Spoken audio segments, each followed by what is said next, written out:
글로 노래하고 목소리로 춤추라. 노원오시 플러스센터 보이스투맨 5기 이야기. 서울시 노원오시 플러스센터. 노원오시 플러스센터 보이스투맨 5기 오디오북 코칭 강사 김호정입니다. 화려한 삶은 아니었지만 인생의 중간쯤 걸어와 잠시 뒤를 돌아보니 감춰졌던 내 삶이 참 반짝입니다. 조금 더 갖고 싶어서, 조금 더 배우고 싶어서 욕심을 낼 때도 있었던 지난 삶. 아직도 부족한 것 투성인 우리 인생이지만 잠잠히 눈을 감고 생각해보면 허기진 인생길에서 참 많은 것을 얻었습니다. 때로는 어디서부터 찾아오는지 모르는 슬픔과 아픔으로 순간순간 막막할 때도 있었지만 누구에게나 공평하게 찾아오는 하루하루가 그저 감사할 뿐입니다. 중년이 되어 다시 만나는 내 인생 이야기. 꼭꼭 눌러 담은 기억을 용기 있게 꺼내어 내 곁에 있는 이웃과 나누고자 합니다. 인생, 그 짤막한 순간의 아름다운 기억. 지금 들려드립니다. 코리아 장인의 한 땀 한 땀. 김민정. 드르륵 드르륵 드르르륵. 어린 나는 할머니의 재봉틀 돌아가는 소리 듣는 걸 좋아했다. 쉬지 않고 돌아가다 조용해지면 어느새 쿠션이, 커튼이, 이불이 완성되어 있었다.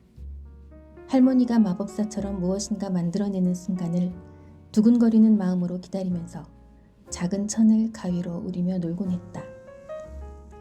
우리 할머니는 손바느질과 뜨개질 그리고 음식까지 손으로 하는 건 무엇이든 잘 하셨다.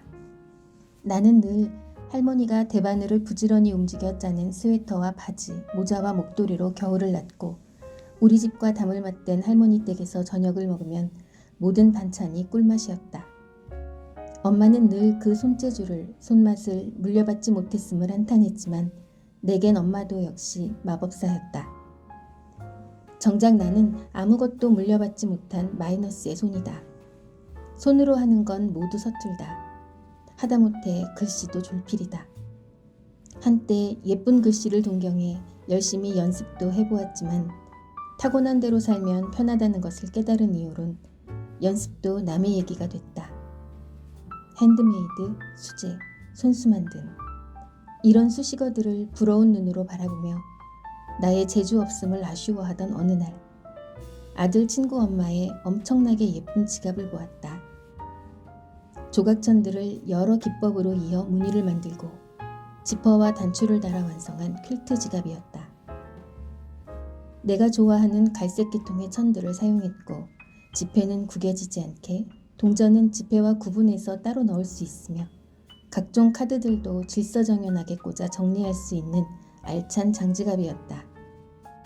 그걸 본 순간 나의 냉정한 이성은 마비되어 마이너스 손이라는 사실도 잊고 놀랄 만큼 열정이 솟아올라 직접 만들어야겠다는 결심을 하고 말았다. 그렇게 퀼트를 시작하고 어느새 10년이 지났다. 그동안 나는 작은 동전 지갑부터 반지갑, 그렇게 갖고 싶었던 장지갑을 거쳐 각종 파우치와 여러 형태의 가방들을 만들어냈다. 이태리에만 장인이 있나? 코리아 장인의 한 땀 한 땀을 보라고. 이런 말을 주문처럼 흥얼거리며 나는 아직도 즐겁게 퀼트를 하고 있다. 손재주 없고 끈기도 없으며 실증을 잘 느끼는 내가 벌써 오래전에 포기했을 법도 하지만 강산이 변하는 시간 동안 한결같이 바늘을 쥐고 천을 잇고 있는 까닭은 무엇일까? 퀼트를 시작했을 때 바느질의 기본도 모르던 나는 바늘에 실을 꿰고 그 끝에 매듭 짓는 것조차 제대로 하지 못했다. 연습이 대가를 만든다던가 꾸준함은 나를 뭐든 만들어낼 수 있는 사람으로 바꾸어 놓았다. 이제 내 퀼트 작품을 남에게 줘도 부끄럽지 않을 정도는 됐다. 물론 슬쩍 보아야 이쁘고 잠깐 보아야 사랑스럽긴 하지만 한 땀 한 땀 들인 정성은 누구에게도 지지 않는다고 자신할 수 있다.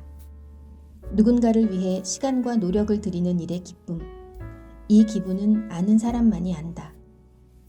대부분의 퀼트 작품은 손이 많이 가고 그 과정에서 당연히 만든 이의 마음이 담뿍 담긴다. 이것이 퀼트의 매력 가운데 하나이며 내가 퀼트를 사랑하는 이유이다. 물론 아직 우리 할머니 같은 마법사의 경지에 오르지는 못했지만 내 마이너스 손끝에서 작품이 하나씩 완성될 때마다 희열을 느낀다. 그냥 두면 아무것도 아닌 조각천들을 실로 이었을 뿐인데 가방으로, 지갑으로, 인형으로 완성되는 것에 삶을 대입해보면 어떨까? 아무것도 하지 않으면 아무 의미도 없이 흘러가 버릴 시간들을 꿈과 희망, 의지라는 색색의 실들로 엮어 꾸준함이라는 자기만의 무늬로 완성하는 기쁨 충만한 과정.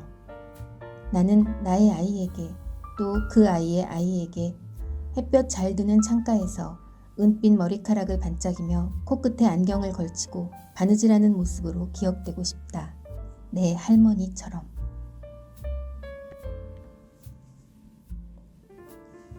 오랜 친구 김은경. 친구란 내 슬픔과 기쁨을 등에 지고 가는 사람이라는 말이 있다. 특히 중년에 접어든 여자에게 꼭 필요한 것은 남편도 자식도 아닌 친구라고들 입을 모아 이야기한다. 나에게도 그런 친구가 있다. 내 학창시절 추억의 한 페이지를 따뜻하게 물들여준 친구. 긴 세월 언제나 넓은 품을 내어준 내 친구 미경이. 몇 해 전 나는 일상이 힘들 만큼 몸이 아팠다. 하고 싶었던 일도 접은 채 1년이라는 시간을 모든 것이 멈춘 듯 보내야 했다. 마치 세상에서 나 혼자만 낙오가 된 것 같은 생각에 감당할 수 없을 만큼의 우울함이 밀려오곤 했다. 그렇게 하루하루 지쳐가고 있을 때 전화기에 뜬 미경이라는 두 글자를 보자마자 참고 있던 눈물이 왈칵 쏟아졌다. 은경아, 혹시 무슨 일 있니? 어젯밤 꿈에 돌아가신 너희 아버지가 나오셨어. 괜찮은 거야? 미경아, 참 힘든 시간을 보내고 있었어. 미경이는 하루도 빠짐없이 나에게 전화를 해 안부를 물었다. 그리고 나는 그 힘든 시간 속에서 조금씩 빠져나올 수 있었다. 누구보다도 마음 따뜻한, 언제나 내게 힘이 되어주는 미경이. 미경이와 내가 처음 만난 건 국민학교 3학년 가을 운동의 날이었다. 나는 승부욕에 불타는 성격도 아닌데 어째서인지 줄다리기만큼은 꼭 이기고 싶었다. 줄다리기에 열중한 나머지 나도 모르게 그만 내 뒤에 있던 아이의 발을 힘껏 밟고 말았다. 아! 발을 밟힌 아이는 짧게 비명을 질렀고 곧바로 내 등을 꼬집었다. 뒤를 돌아보니 볼이 발그레한 아이가 동그란 눈으로 나를 보고 있었다. 낯익은 얼굴이지만 말 한 번 걸어본 적 없던 아이. 사과할 겨를도 없이 줄다리기는 우리 반의 승리로 끝이 났고 잠시 후 우리는 친구가 되어 있었다. 미경의 말로는 내가 돌아봤을 때 이미 나와 친구가 되고 싶었다고 한다. 어쩌면 운명이었을까? 그날 이후 우리는 둘도 없는 단짝이 되었다. 어찌나 꼭 붙어 다녔던지 서로 다른 학교로 진학했을 때도 두 학교에서 우리를 다 알아볼 정도였다. 영혼의 단짝이라는 말이 이보다 더 잘 어울릴 수 없었다. 미경이와 내가 함께한 지 어느덧 45년이라는 세월이 흘렀다. 보통 그렇듯이 우리도 삶이 치여 예전만큼 가까이 붙어서 지낼 수는 없었다. 둘 다 결혼을 하고 나는 서울에서, 미경이는 강원도에서 각자의 생활로 바쁜 시간을 보냈다.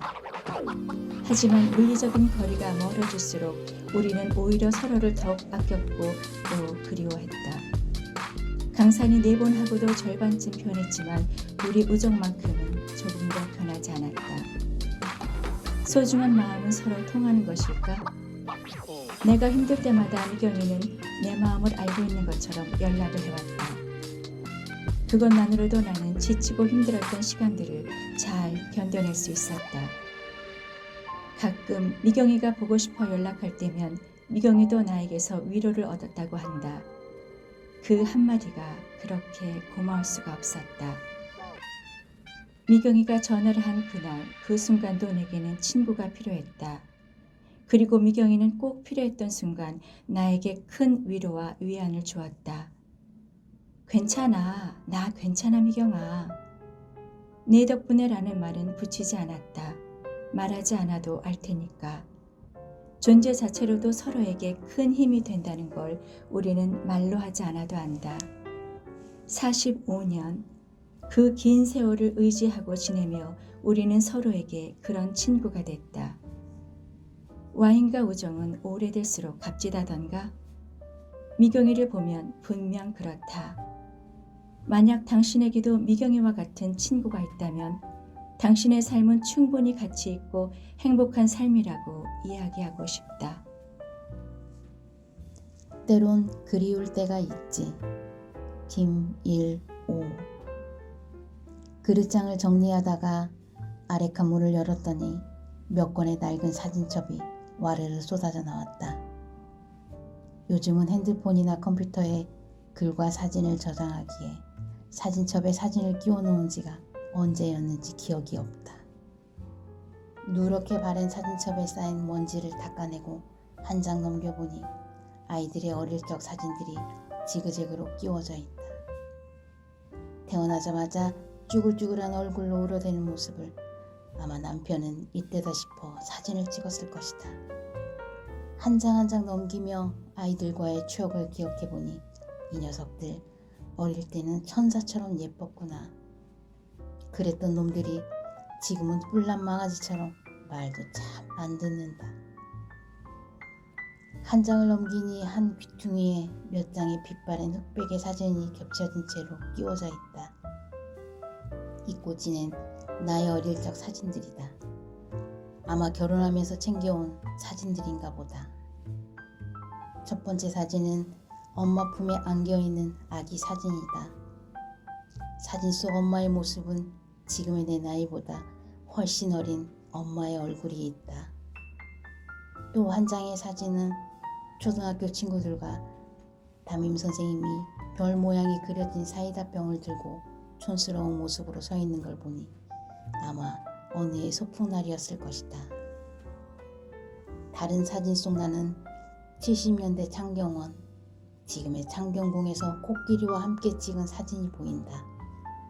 커다란 코끼리 옆에서 겁에 질린 얼굴에 잔뜩 찌푸린 얼굴이 나온 사진이다. 내 기억에 거대한 몸집과 엄청 큰 코끼리의 발이 너무 무서워 울음을 터뜨리고 말았다. 아버지는 서울에 일이 있을 때마다 시골에서 자란 딸을 꼭 데리고 올라오셨다. 올라온 김에 서울에서 유명하다고 하는 곳을 모두 데려갈 작정이었으나 정작 매연 냄새와 멀미로 자동차를 타지 못하는 나는 서울 구경이 여간 힘든 게 아니었다. 여기저기 아버지 손에 이끌려 다니며 힘들었던 탓인지 사진마다 인상을 쓰고 있다. 여러 장의 사진 속에는 날짜와 장소가 꼭 들어가 있다. 현상할 때 메모를 남겨놓으면 사진마다 새겨주는 게 있는 모양인지 아버지의 필체가 아닌 사진의 인물과 함께 찍힌 것처럼 박혀있다. 날짜와 장소를 보면서 그날의 일들을 기억해 보려 애쓴다. 사진 속 어린 나를 기억하다가 갑자기 가슴이 뜨거워진다. 뜨거운 바람 한 줌이 훅 들어온 것처럼 돌아가신 아버지가 불쑥 그리워진다. 친정에는 여러 개의 낡은 사진첩이 있다. 연도별로 잘 정리되어 있는 사진첩이 있다. 친정에 가면 아이들과 함께 사진첩을 전부 꺼내어 놓고 들여다보곤 한다. 오랜 시간이 흘렀다는 걸 말해주는 듯 사진첩에서는 찐득한 종이와 비닐 냄새가 섞인 눅진하고 쿰쿰한 냄새가 났다. 난 그 냄새가 싫지 않았다. 사진첩을 넘길 때마다 코끝에 느껴지는 눅진한 냄새와 어릴 적 나를 마주할 땐 그 시절의 아버지와 어린 내가 마주 앉아 있는 듯한 착각에 빠져들기도 했다. 아버지는 사진 찍는 것을 좋아하셨다. 지금의 내 나이에 아버지가 돌아가셨으니 쉰 즈음에 돌아가신 것이다. 돌아가시기 전까지 아버지는 나를 포함 가족들의 사진을 찍고 현상에서 사진첩에 정리하는 것을 좋아하셨다. 아버지가 돌아가시고 난 뒤 가족 사진을 정리하다 보니 정작 가족 사진들 속에 아버지 얼굴이 나온 사진은 많지 않았다. 아버지는 언제나 나와 가족의 사진을 찍었지만 정작 당신의 사진이 많지 않아서 놀랐다. 엄마가 된 나 역시 아이들의 사진을 엄청 찍곤 했다. 내 아이들은 사진첩이 없다. 핸드폰에 모두 저장되어 있을 뿐이다. 어느 날 핸드폰에 저장된 아이들 사진을 바라보며 흠칫 놀랐다. 나도 내 아버지처럼 어느 때부터인가 가족들 사진만 찍어주고 있었다. 요즘 말로 헐이다. 뭐 그렇다고 해서 서글픈 건 아니다. 그 아버지의 그 딸이지 라고 중얼거리며 하늘을 바라본다. 눈부시게 빛나는 저기 어느 곳에서 아버지가 날 보며 웃고 계실 것 같다. 사진은 과거로 들어가는 웜홀이라고 했던가. 사진 한 장에 담겨있는 히스토리는 사진 속 주인공과 사진을 찍어준 사진사만 알고 있다. 그날의 일상을 추억하며 살다 어느 고된 날에 한 잔의 달콤한 라떼 같은 위로를 얻으라는 의미일 것이다.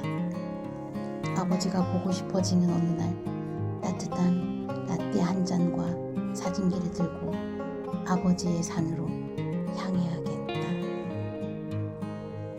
목소리가 성공을 부른다. 김형숙. 나는 낭독으로 나와 이웃을 행복하게 만들고 디지털 도구로 나를 브랜딩해서 꿈을 이루어가는 낭디꿈 메신저다. 금색의 빛과 소금의 소리를 전하는 인생 아나운서 김형숙입니다. 어느 날 지인이 내 이름 석자를 가지고 삼행시를 지어주었다. 형형색색 무지갯빛 희망을 드릴게요. 숙명 같은 저와의 만남을 통해 꿈과 행복의 문을 열어드려요. 이 삼행시를 받은 날 무척 행복했다. 내가 전하고 있는 이 일들이 나와 이웃을 더 행복하게 하고 있음에 더 힘이 났다. 성공하고 싶다면 목소리부터 바꾸자. 목소리는 성공으로 가는 지름길이다. 나는 나의 영혼을 담은 책을 출간했다. 김형숙의 낭독시대다. 이 책은 낭독하면서 변화하고 경험한 이야기를 글로 쓴 것이다. 한 사람에게 용기를 주었더니 어느 날 낭독 모임을 하고 있다. 낭독 모임 하면서 경험한 것을 책으로 써서 작가가 되었다. 다른 사람을 도와주면 내가 복을 받는다는 것을 알았다. 나의 목소리를 사랑하지 않아서 힘든 생활을 보냈다. 왜 스스로 자신의 목소리를 싫어했을까? 내 목소리가 싫어서 다른 사람과 만나서 말하는 게 불편했다. 나는 말을 할 때 자신감이 부족해서 목소리가 떨렸다. 긴장감이 묻어났다. 내가 말을 하면 상대방이 어떻게 받아들일까 초조했다. 이런 내가 변하게 되었다. 기적이 일어난 것이다. 2020년 8월 낭독 모임을 시작하면서 삶의 터닝포인트가 되었다. 나는 변화가 필요했다. 유튜브 원데이 클래스에서 그 한 사람을 만났다. 그녀로 인해서 나의 삶은 변화되었다. 목소리에 자신감이 없었던 나는 배울 생각조차 못하고 있었다. 낭독을 그녀에게 권하면서 몇 달 후 낭독 모임의 리더가 되었다. 낭독을 어떻게 하는지 몰랐다. 그냥 소리내어 책을 읽으면 되는 줄 알고 시작했다. 처음으로 낭독 독서 모임이 꾸려졌고 그 속에서 우리는 아침마다 모였다. 서로의 목소리를 들을 수 있는 시간이었다. 자신의 목소리를 개선하려는 사람들이 모였다. 낭독 독서가 무엇인지 궁금해서 찾아오는 사람도 있었다. 낭독 독서 모임을 운영한 지 4년 차에 접어든다. 책 읽을 시간을 내지 못했는데 강제적으로 만들어졌다. 억지로라도 책 읽을 시간이 주어져서 감사하다. 목독할 때는 책에서 시선이 분산되어 집중이 되지 않았다. 잡생각이 머릿속을 헤집고 들어왔다. 근심과 걱정이 수시로 넘나들었다. 소리내어 책을 읽을 때 신기하게 잡념이 사라졌다. 한 글자 한 글자 또박또박 읽다 보니 감정이 이입되었다. 마치 내가 그곳에 있는 것처럼 느껴졌다. 책 속의 주인공이 되어 내가 그곳으로 성큼성큼 들어가고 있는 것을 발견한다. 눈으로 읽을 때 느끼지 못했던 감정들이 살아나 복받쳐 울기도 한다. 낭독은 감정을 표현하기에 좋은 도구다. 이보다 좋은 것이 무엇이 있을까? 과거와 현재, 미래를 넘나들 수 있으니 얼마나 좋은가? 낭독하기 전에 알지 못한 일들이 좋은 경험과 추억으로 쌓이고 있다. 목소리가 좋지 않으면 신뢰감이 떨어진다. 듣기 거북한 소리를 좋아하는 사람이 어디 있을까? 내 목소리는 느렸다. 오죽하면 지방에서 서울로 와 친구를 만났을 때 답답해, 말 좀 빨리 해 라고 잔소리를 들었을까 싶다. 모임 자리에서 자신을 소개하는 것도 부끄러워 기어들어가는 목소리였다. 목소리 트레이닝에 좋은 것은 낭독이다. 소리내어 읽었던 선주들의 모습을 떠올려보자. 천자문을 읽는 아이들의 소리가 들리는 듯하다. 선조들의 지혜가 여기에 있다. 책을 소리내어 읽는 것만으로 기억력이 상승한다. 집중력이 좋아진다. 감성이 충만해진다. 성공하는 목소리는 상대방에게 호감과 신뢰감을 얻는다. 우리는 누구나 성공하고 싶어 한다. 성공의 조건은 다양하다. 그 중에 나는 제일 먼저 목소리를 바꾸는 것이라고 생각한다. 성공하고 싶다면 소리내어 책을 읽어보자. 당신의 매력적인 목소리가 성공을 부른다. 이것이 낭독이 주는 힘이기도 하다. 첫 러시아 여행 상테스부르크 박은화 2017년 여름 친구와 둘이서 북유럽 자유여행을 했다. 인천공항에서 러시아의 상테스부르크를 경유하여 덴마크의 코펜하겐으로 들어갔다. 덴마크에 도착하자마자 짐을 호텔에 넣어놓고 유람선에 올라탔다. 우리는 강바람을 맞으며 도시를 가로질렀다. 여행 시작 후 이틀 만에 친구는 환호성을 치며 너무 좋아. 이젠 뭐라도 용서할 수 있어. 하고 소리쳤다. 친구는 고급 패키지 여행만 했었기에 나의 자유여행을 살짝 의심했다. 그녀에게 상테스부르크의 전날 밤은 너무 충격적이었다. 사실 나에게도 조금 힘든 경험이긴 했다. 코펜하겐에서 반나절 시간이 남아 계획에 없던 기차여행을 제안했다. 햄릿의 배경이 되었던 크롬보르 성으로의 갑작스런 여행이 친구에겐 여행의 자유를 느낀 아하 모먼트가 된 것 같았다. 노르웨이의 베르게는 만화 영화 세트장처럼 예뻤고 케이블카를 타고 올라간 플레이엔산 전망대에서 만났던 젊은이와의 대화는 재미있었다. 그러나 바이킹의 음식은 너무 단조로웠고 위스키도 아닌 맥주도 6시가 넘으면 슈퍼에서 살 수 없었다. 페리를 타고 본 피요르드는 정말 실망스러웠다. 차라리 한려수도의 유람선 여행이 훨씬 다이내믹하고 아름답다고 생각했다. 스웨덴의 구시가지에서 기분 내키는 대로 밤골목을 쏘다닐 땐 마음이 들떴으나 맛없고 비싼 음식에 강도당한 기분이었다. 핀란드의 헬싱키는 조용하고 편안한 느낌의 도시였다. 전차나 버스를 탈 때 커다란 유모차를 끌고 천천히 대중교통을 타는 젊은이들의 모습이 내 눈에 의아하게 보였다. 어디를 가나 슬로우 모션 같은 느낌이었다. 그래서 쫓기지 않고 편안한 기분이 들었나 보다. 화강암으로 만들어진 암석교회인 템펠리아 우키오 교회는 장엄한 분위기가 좋았다. 돌산이 희귀한 나라에 와보니 우리 집 뒷산인 북한산이 대단해 보였다. 핀란드는 겨울 여행으로 오로라를 보러 꼭 오고 싶은 곳이 되었다. 그러나 이 여행에서 가장 기억에 남았던 것은 러시아의 상테스부르크였다. 여행 전 다른 북유럽 나라들도 미지의 세계였지만 두렵지는 않았다. 그러나 러시아는 불편하고 걱정이 많았다. 현지인의 도움이 필요한데 어떻게 해결할지 모르는 두려움이 있었다. 첫날은 인천공항을 떠나 해가 진 오후에 도착하는 비행기 여정상 공항과 가까운 곳에 숙소를 정했지만 택시를 타고 다닐 엄두가 안 나 숙소의 주인에게 픽업을 부탁했다. 그리고 상테스부르크는 마지막 여정이니 여행 중에 요령이 생길 거야 하고 막연히 두려움을 덮어두었다. 인천공항을 이륙한 비행기가 착륙하기 무섭게 나는 픽업할 사람과 톡을 나누었다. 톡은 영어로 했다. 그 사람은 오는 중이라고 잠시 기다리라고 했다. 짐을 찾아 입국 수속을 마치고 대기장에 나와 보니 덩치 큰 남자들의 모습이 위협적이었다. 상테스부르크의 작은 공항 대합실이 위협적일 정도로 공포스러웠다. 스킨헤드를 떠올리는 대머리가 많았고 목소리가 커서 주눅이 들게 했다. 택시 승강장에 나와보니 택시 탈 엄두가 나지 않았다. 픽업 요청을 정말 잘했구나 생각하고 공항 구석에서 톡만 기다리다 반갑게 주인을 만났다. 주인은 차를 가져오지 않았다며 우리와 택시를 타고 10여 분 거리에 있는 숙소로 데려다 주었다. 나는 새벽에 우리를 공항에 데려다 줄 택시편을 부탁했다. 주인은 새벽 시간에 공항까지 택시를 예약해 주겠다고 했다. 만일 택시가 오지 않으면 우리의 여행은 뒤죽박죽이 될 것이었다.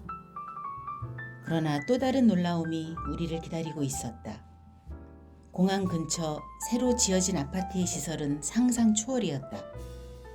입주가 시작된 것 같은데 아파트 내부는 완성되기 전 매트리스와 냉장고만 넣어둔 끔찍한 모습을 하고 있었다.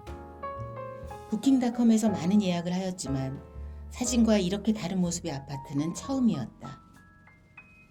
나와의 여행이 끔찍하지 않을까? 친구에게 표현 못하고 나는 속만 탔다. 입을 닫고 있는 친구를 보며 잘못될 경우 친구의 기분을 망쳐버릴 상황이라 몹시 긴장이 되었다.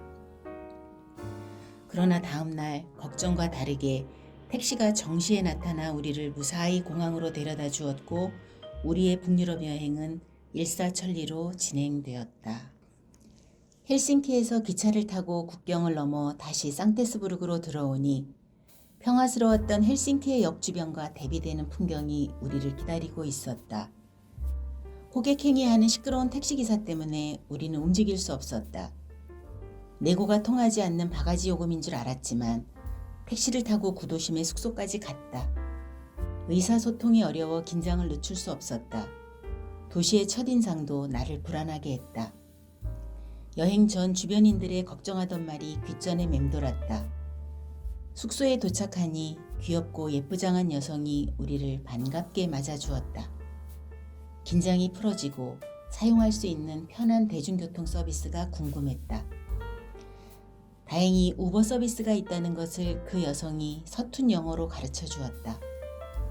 바가지를 쓰면서 계속 택시 타고 다니기 싫고 의사소통이 어려워 대중교통수단을 탈 수도 없어 걱정이었는데 정말 반가운 소식이 아닐 수 없었다. 우버는 놀랍게도 나의 출발지에 정확히 도착해서 픽업해주고 구글맵으로 여정을 보면 돌아가지 않고 숏컷으로 도착지에 데려다 주었다. 더구나 요금은 너무 착했다. 첫 택시비를 계산해보니 우버의 10배였다. 이제 우리는 자유로운 발을 얻은 것이었다. 행복감이 가슴에 몰아쳤다. 에르미타시 미술관 근처에 숙소를 정한 우리는 미술관 관람 후 아름다운 야경을 보며 산책했다. 긴장이 풀어지니 호기심이 올라왔다.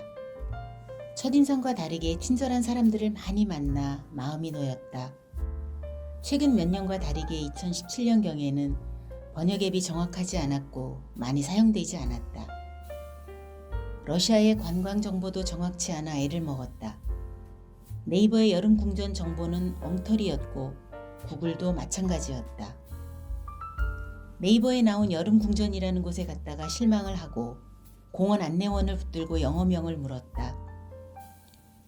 다행히 안내원이 피터 호프라고 가르쳐 주어서 행복한 마음으로 1시간여 우버를 타고 가서 볼 수 있었다. 더욱 좋았던 것은 저렴한 물가였다. 슈퍼에서 처음 만난 사람들도 우리에게 유쾌하게 아는 척을 해주었다. 북유럽의 고물가를 경험하고 온 터라 마음 놓고 편한 여행을 하는 사치를 부릴 수 있어 행복했다. 긴장했던 마음이 풀어지니 이곳이 좋아져서 다시 여행하고픈 마음이 들었다. 그리고 2년 후 2019년 여름, 나는 블라디보스톡을 거쳐 시베리아 열차를 타고 꿈같은 바이칼 호수 여행을 혼자 하게 됐다. 그 여행에서 만난 많은 따뜻한 러시아 친구들이 그립다.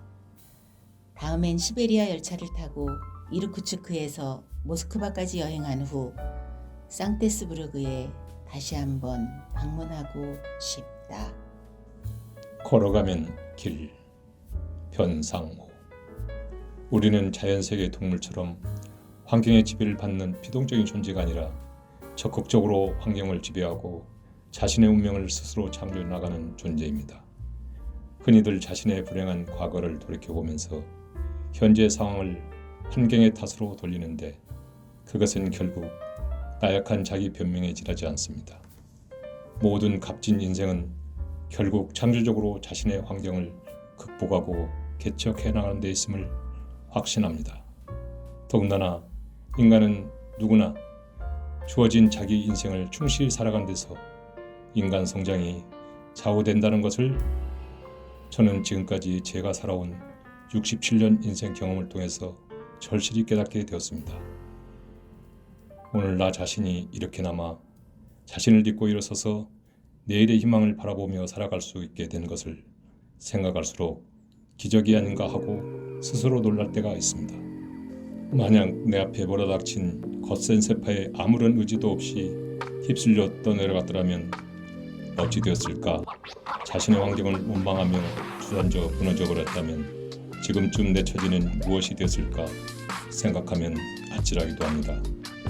나는 20살이 되어서야 비로소 삶의 작은 목표를 세우고 꿈을 꾸기 시작했습니다. 20살의 국민학교 졸업은 보통 사람들에게는 대단한 것은 아니겠지만 절망 속에서 좌절만 연속되었던 나에게는 내 인생 최초로 할 수 있다는 마음으로 희망과 꿈을 가지고 힘차게 앞으로 전진해 나갈 수 있는 기회가 되었습니다. 1950년대 말 6.25 전쟁 후유증으로 상처가 아물지 않은 가난한 산골 농가에서 태어나 10대 어린 나이에 상경하여 저임금 공장 노동자 신문배달 일 등을 전전했습니다. 국민학교 4학년 중퇴학력으로 할 수 있는 일은 많지 않았습니다. 이때 나는 아무런 희망도 꿈도 없이 매일매일 끼니조차 해결하기 힘든 고달픈 하루하루였습니다. 그런데 내 삶의 획기적인 대전환점이 찾아왔습니다. 바로 내 인생의 평생 멘토인 권영석 선생님을 만난 것입니다.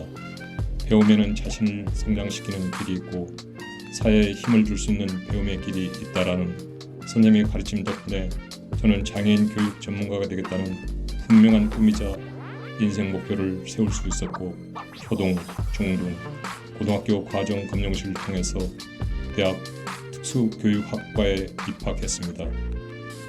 80년도 우리나라의 장애인 교육이 일반화되지 않는 시기 대학에서 특수교육을 전공하여 장애인들에게 전문 교육을 하는 교사에서 교장까지 31년 동안 교육생활을 충실히 하다가 영광스럽게 퇴직을 했습니다.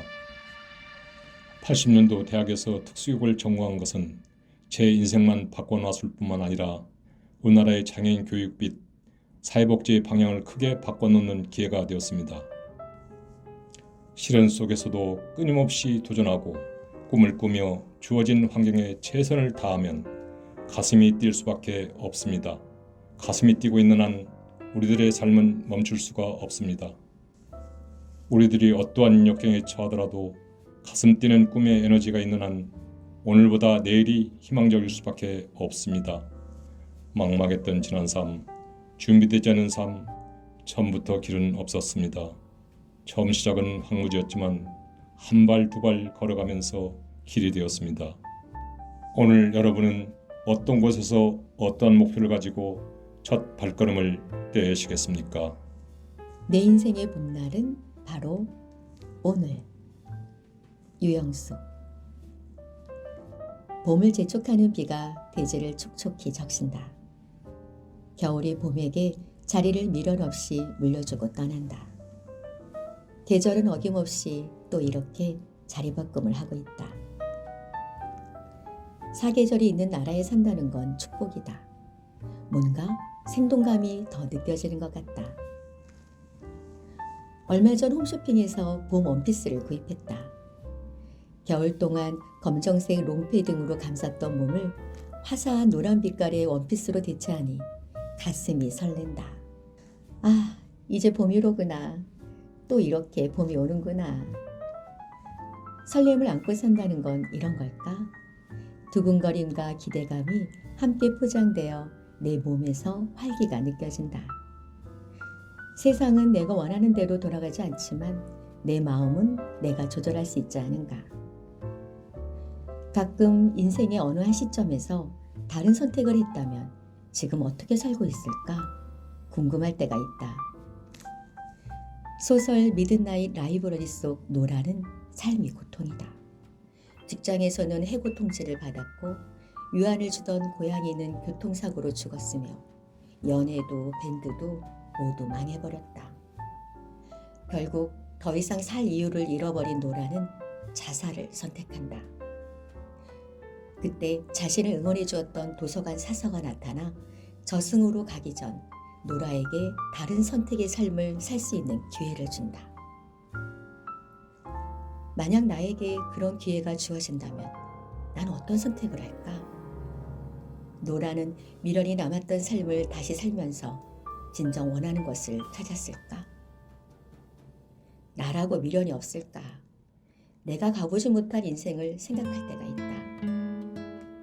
그때 좋은 학교를 나왔다면, 그때 그 사람을 만나지 않았다면, 그때 그런 계약을 하지 않았다면, 그때 왜 그런 말을 했을까? 하지만 그런 선택을 통해 현재 내가 있는 건 아닌가. 나라는 존재는 그런 수많은 선택 속에서 만들어졌다. 그렇게 맛있는 식사는 생전 처음이었다. 나에게 솜씨가 있다는 것은 놀라운 발견이었다. 이 나이에도 내 안에 발견할 게 남아있었다는 것 또 얼마나 신선한 충격이던지. 박완서, 아주 오래된 농담 중에서 내 안에 나를 발견하는 것, 그건 수많은 선택을 통해 만들어진 내가 가진 특권이 아닐까. 적지 않은 인생을 살아오면서 이젠 조금은 성숙해졌고 인생의 단련이 되었으며 나를 사랑하는 법을 배웠으니까 말이다. 아파트 앞 화단에 심어놓은 개나리가 봄비를 맞고 있다. 이제 며칠 지나면 갈색의 딱정이 속에서 노란 꽃잎이 피어날 것이다.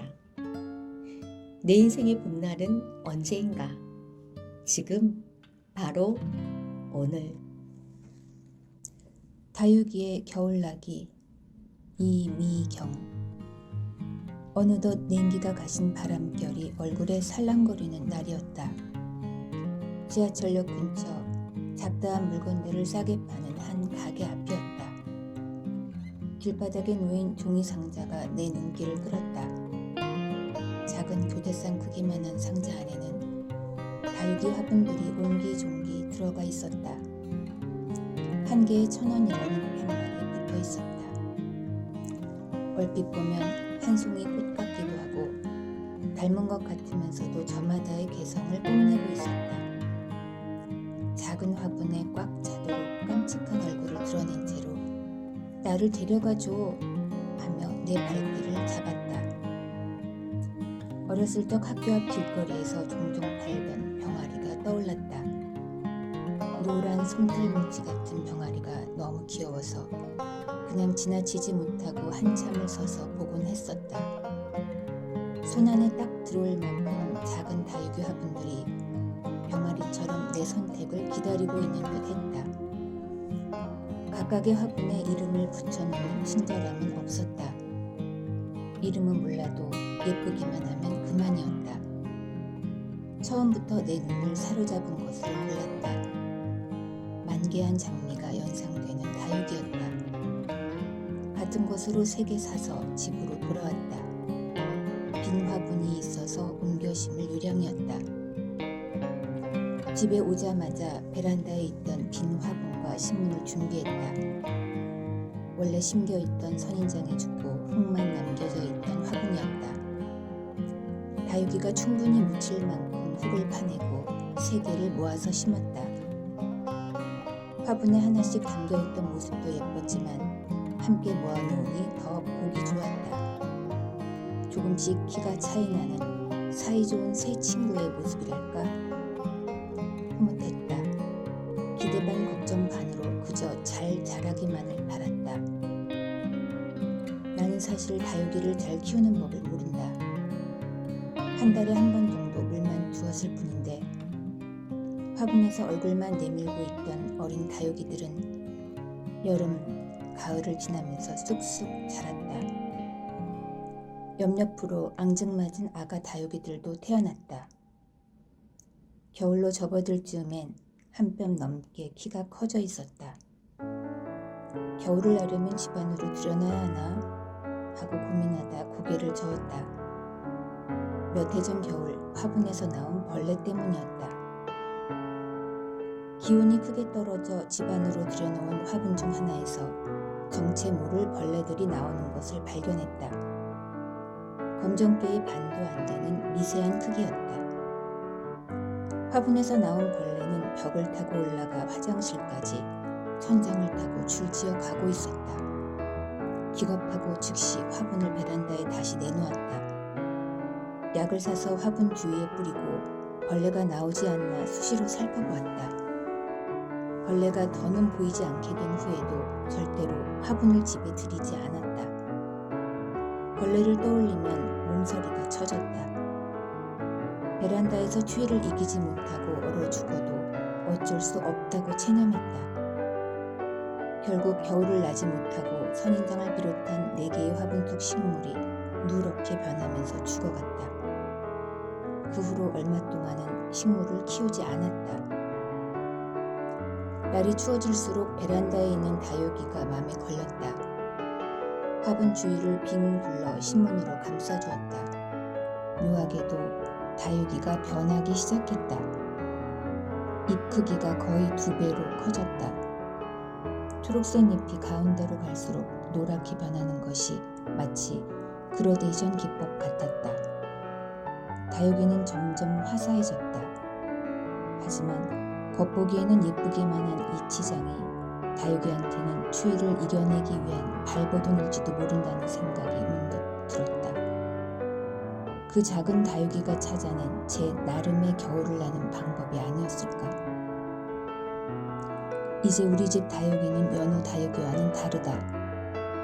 베란다에서 겨울을 잘 견뎌낸 만큼 강해졌기에 앞으로 다가올 많은 겨울도 이겨낼 것이기에 사람도 마찬가지 아닐까? 역경을 이겨낼수록 더 한층 성장한 나를 발견할 수 있으리라. 기온이 조금씩 오르면서 다육이는 본래의 재색으로 돌아가고 있다. 조금은 아쉽기도 하지만 더할 나위 없이 기특하고 사랑스럽기까지 하다. 창문을 열어 손을 내밀면 따사로운 햇살이 잡힐 것 같다. 봄이 바로 옆에 숨어있나 보다. 연기 어때? 이정. 짜스들아! 누구 내장을 쑤셔 창자를 못 끄집어내 참았냐? 다 내공이 쌓이다 본게. 추현미 노래 없어? 내 생애 연극 첫 대사입니다. 어떤 역할이라고 느껴지셨어요? 장진 감독자 택시 드리블에 등장하는 어깨일이 제가 맡은 배역이었고, 어깨일은 깡패 두목입니다. 택시를 탄 깡패 두목이 한껏 불량스럽게 모자를 벗어던지며 하는 대사인데요.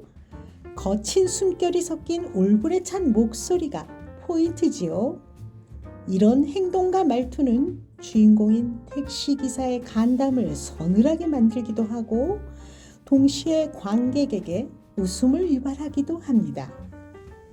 공연 중에 나의 몸짓과 목소리에 대한 관객들의 즉각적인 웃음 반응에 오호! 내적 환호성을 질렀습니다. 연극이란 이리 신나고 재미난 것이구나 하고요.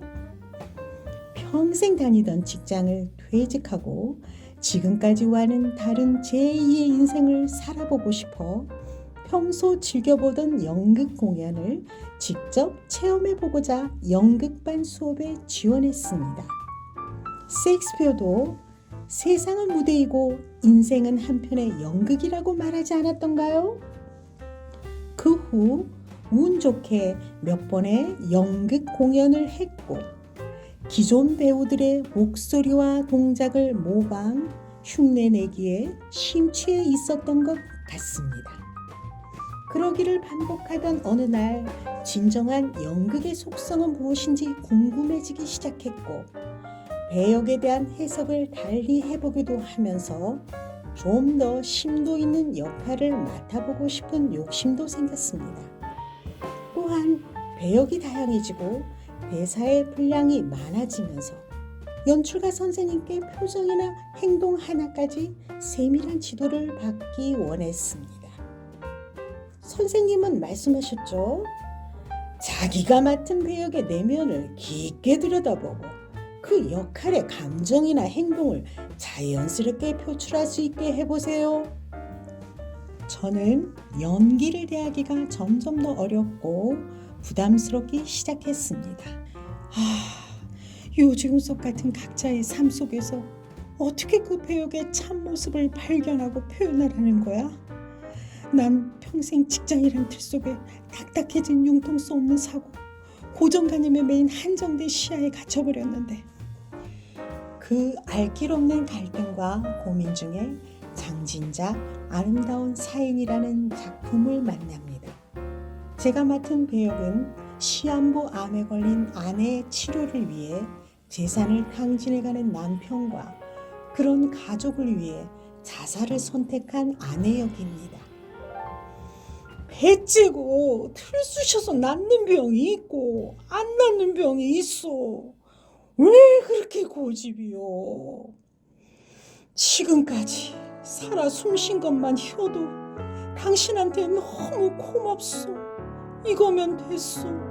나 그냥 편하게 좀 갈라요. 나 땜시 당신 더 이상 애 안 쓰셔도 돼요. 남편과 하는 대사 중 애절한 심정을 토해내는 장면에서 갑자기 눈앞이 뽀얗게 흐려지며 죽음을 앞둔 여인의 슬픔과 남편에 대한 미안함으로 밀려오는 봉안의 눈물이 내 두 눈에서 쏟아져 내렸습니다. 그 눈물은 내가 아닌 다른 여인의 눈물이었습니다. 결국 흐르는 눈물을 주체하지 못한 채 겨우 맡은 대사를 끝냈습니다. 내가 드디어 내면 연기를 하는 것인가? 나도 모르게 그 이후에도 그 감정들은 쉬이 사라지지 않고 남아있었습니다.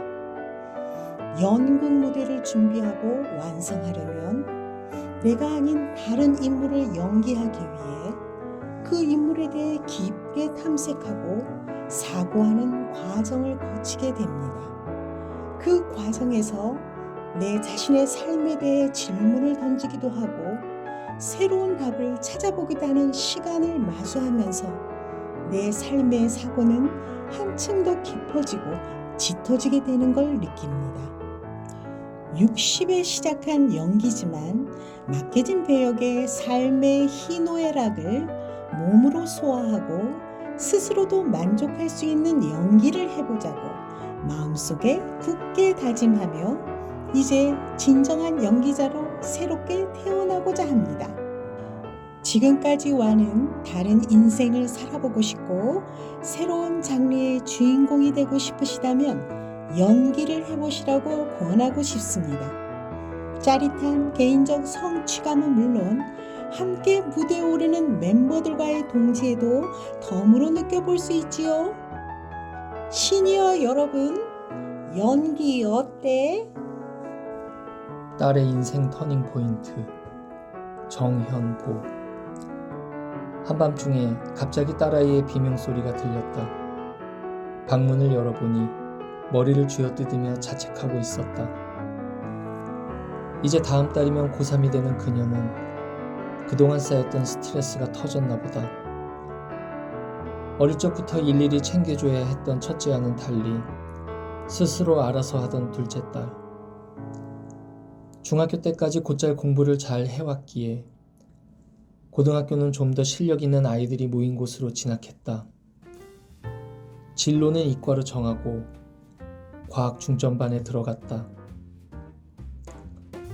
1학년 출발은 좋았다. 전체적인 내신은 만족했다. 그래, 이대로만 가자. 그러나 그것도 잠시. 시험을 치를 때마다 그녀의 표정은 점점 어두워져 갔다. 어느새 2년이란 시간이 흘렀다. 결국 우려했던 일이 벌어졌다. 2학년 마지막 성적표 결과는 그야말로 처참했다. 난 망했어. 이과몰이가 아닌가 봐. 나 이제 어떡해? 자신감은 바닥을 드러냈고 도저히 회복할 기미가 안 보였다. 길을 잃은 딸아이를 대신해서 내가 해결에 나서기로 했다. 뭔가 방법이 있을 거야. 찾아야 돼. 반드시 찾고 말 거야. 일단 이과 대신 문과로 방향을 바꾸고 국내보다는 해외로 나가는 길을 모색했다. 등록금, 장학금, 교육 환경, 생활 환경, 졸업 후 진로 등등 모든 것을 하나하나 따져보기 시작했다. 일주일이 지났다. 오랜 고민 끝에 드디어 결론을 내렸다. 그래, 이거야. 한번 해보자.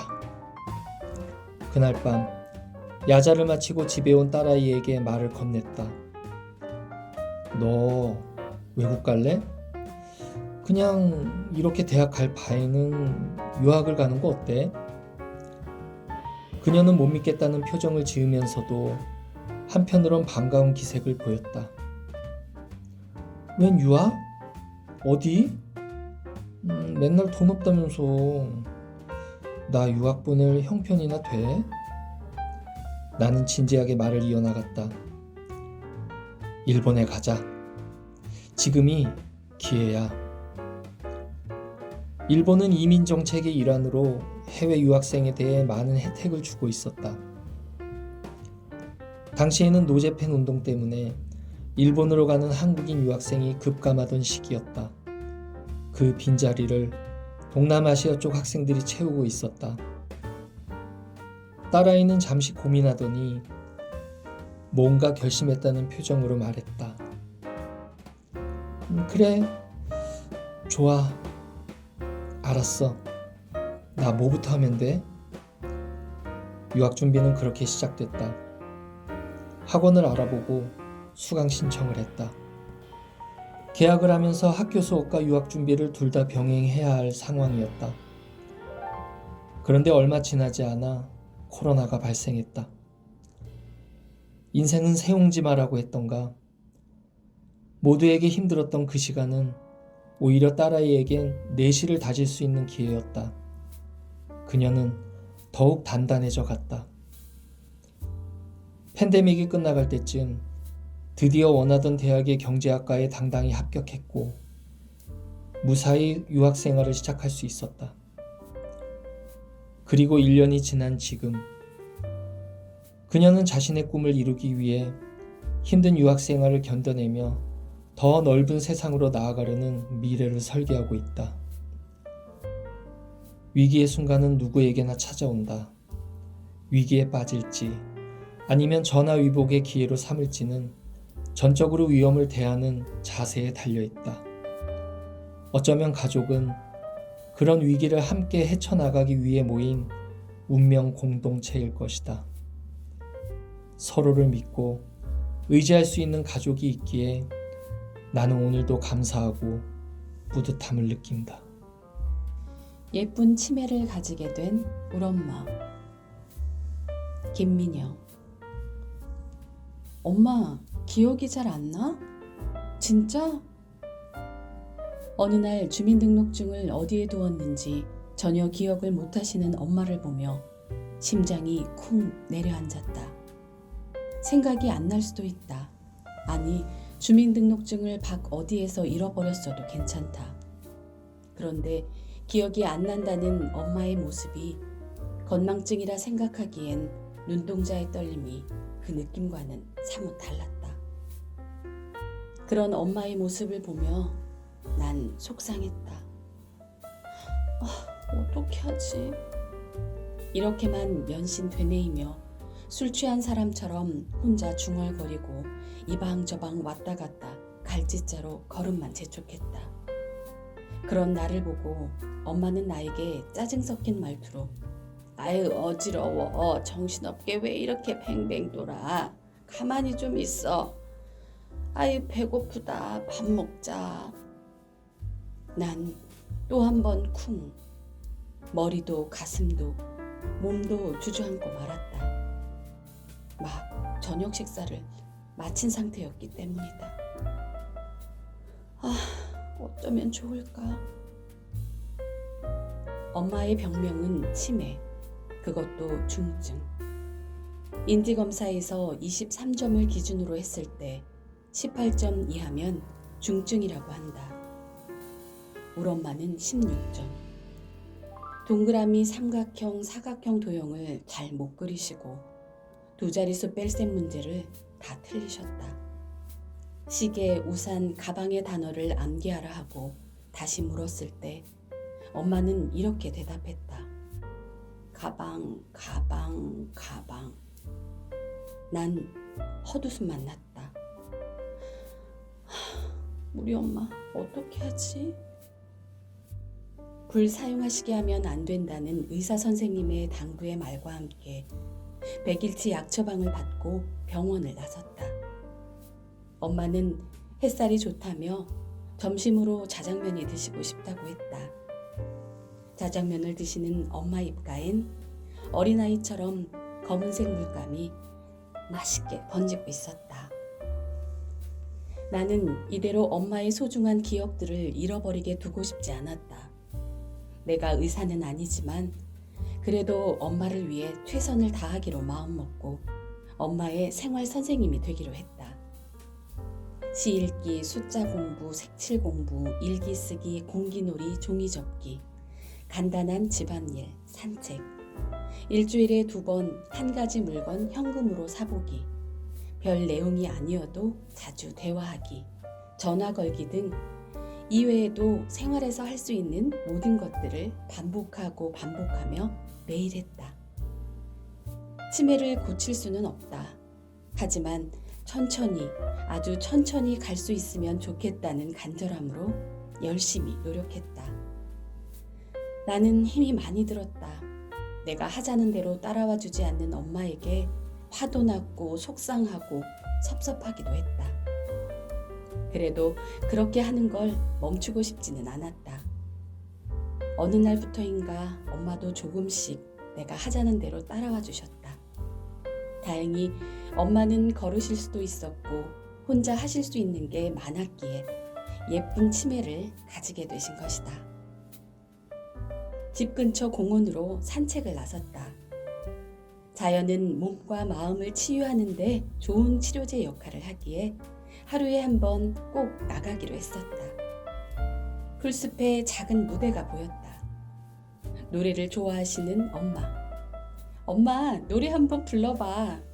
했더니 무대에 선 엄마.